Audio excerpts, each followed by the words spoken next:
What's up guys, Bloodshed here, bringing you a Monster Hunter World build guide. This is going to be for beginners, mostly from early game to late game, just recommendations that I think will help you out. On my live stream and in my YouTube comments, I get so many requests for builds, early game, late game, all this stuff. So hopefully this will clear up some confusion about progression here in Monster Hunter World. Now, if you're a veteran, you're going to blow through the game, you're going to already know what to build and what's good and what's bad. But if you're new, this will give you a nice kind of overview structure on how to build your character or kind of what you should be looking for. The game does a decent job for us kind of laying it out with colors and with tier numbers. So for instance, right here it says rarity 1.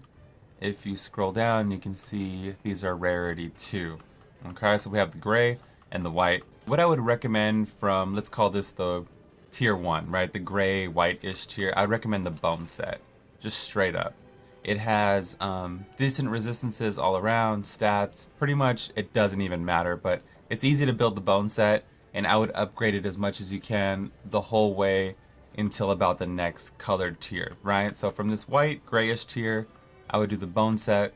If you see something you like Stamina Surge, it's pretty much good for everyone. You can go ahead and craft it and throw it on, no problem. You're not going to really make mistakes. One thing in particular, you want to spend your armor spheres, because there's kind of like low rank armor spheres and they build up into super high rank armor spheres. So your low rank ones don't really affect your high rank ones. So just spend them, power up your gear, progress through the game. And don't hoard too much. Make sure you're doing bounties, of course, to replenish them, but don't hoard. Now the bone set is offering like 31 defense, and the Puke set offers 61 defense. I went from bone to Rathian. You can go from bone to Puke to Rathian or this lime green tier. Okay, this lime green tier is kind of important. This is what you want to build. So you can go from the white tier to the green tier, but basically you want to build in this lime green tier. There's some they start introducing you to set bonuses, like this Anjanath set is really good.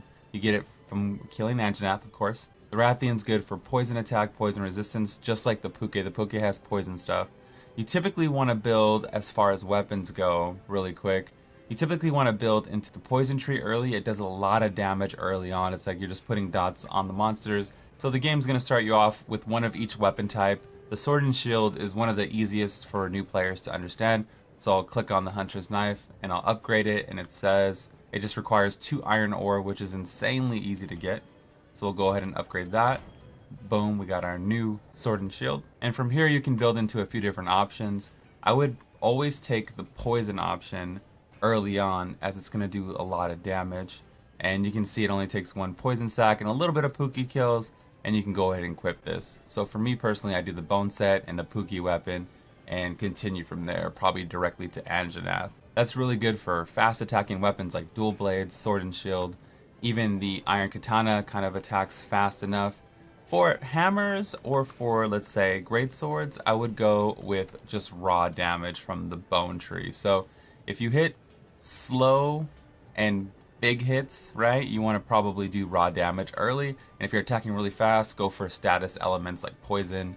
And a thunder is really powerful early on, because a lot of monsters are weak against thunder. Pretty much anything with wings is going to get destroyed by thunder attack. So 1 from the white-ish set, 1 from the lime green, and then the last tier of low rank would be the darker green, the forest green stuff, which is actually rarity 4. So it's 1, 2, 3, 4. Odogaron is really strong. Lagania is really strong. Rathalos, Diablos, Kirin if you get a chance to make it. Death Stench is from the Palicos. The Palicos go out on missions eventually, and you can craft it that way. The Ingot set also. So it's really up to you guys from here, whatever you decide for your build. One of the most popular ones is the Odogaron set. It has like draw attack power, speed sharpening, a lot of classes. Nobody wants to sit there and sharpen, so this will give you a little bit of speed sharpening. But honestly, it doesn't matter. I would pick whatever you think is cool. If you love elemental attacks, the Rathalos power is really strong for elemental attacks. It's really, like for hammers, right? You can do this all day, go back and forth to what's better. But the only thing that's going to hold you back from killing a monster is you learning the attack patterns, dodging, dipping, diving, right?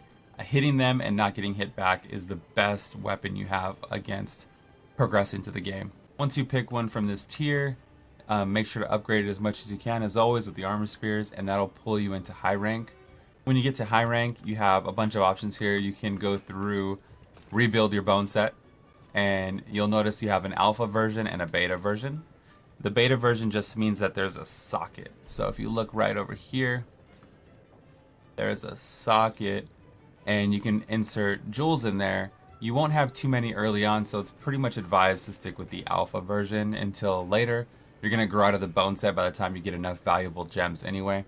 But let's say, for instance, you have Horn Maestro and Master Fisher, and you hate fishing, you're never going to fish no matter what.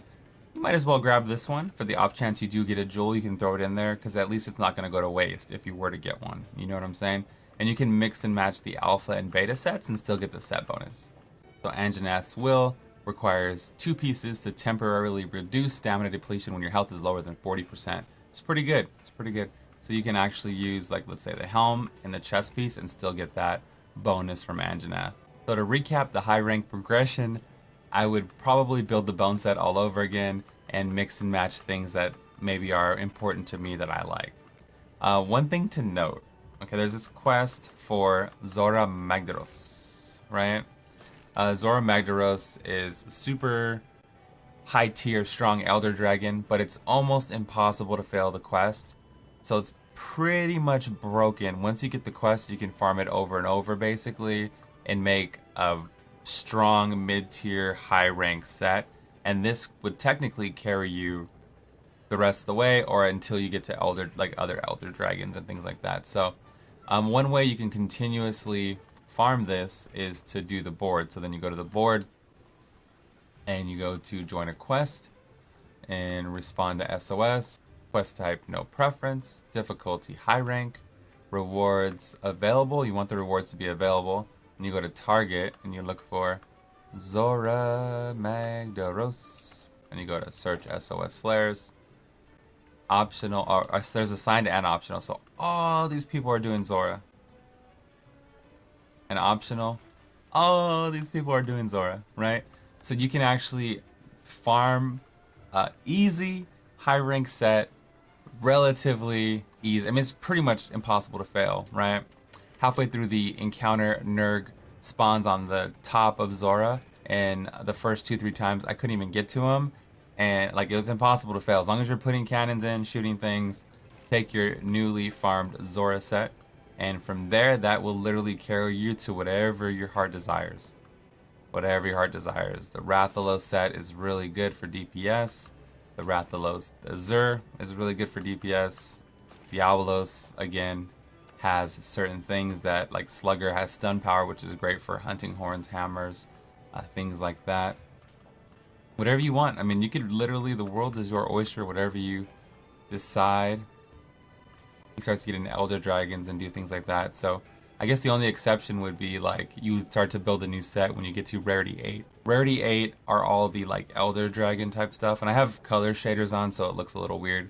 Once you get to high rank, you can actually dye individual pieces of gear and stuff like that. Like there's different tones you can use. So I know it's being vague, but you literally can't make a mistake, man. I have a high-end build guide if you want to just copy and pasta, if you want to follow what I'm doing. Monster Hunter is a game about making your own build and mix and matching pieces. So I guess I could show you my build really quick, even though we did a video on that. But, you know, I really love the Marathon Runner trait, so I paired that with Divine Blessing. I love the Divine Blessing procs. I feel like it saves me more times than not. I have a heavy attack in the build as well. So yeah, I mean, it's really up to you to mix and match whatever you like. Check out some guides and things like that, and enjoy your adventures here in Monster Hunter. It's an amazing game. I'm super addicted, and I hope you guys are too. It's a good ride, man. It's a good ride. If you guys are watching and you have any tips for other new hunters in terms of gear progression and things like that, if I left anything out, put it in the comments below. These things do help people. They look through the comments and, you know, critique their own build and things like that. We bounce ideas off each other. Make sure to follow me at twitch.tv/bloodshed up above. I stream Monster Hunter 6 days a week. I have a high rank Let's Play on the channel, so check that out as well. This is the Bloodshed. I'm out of here. Peace.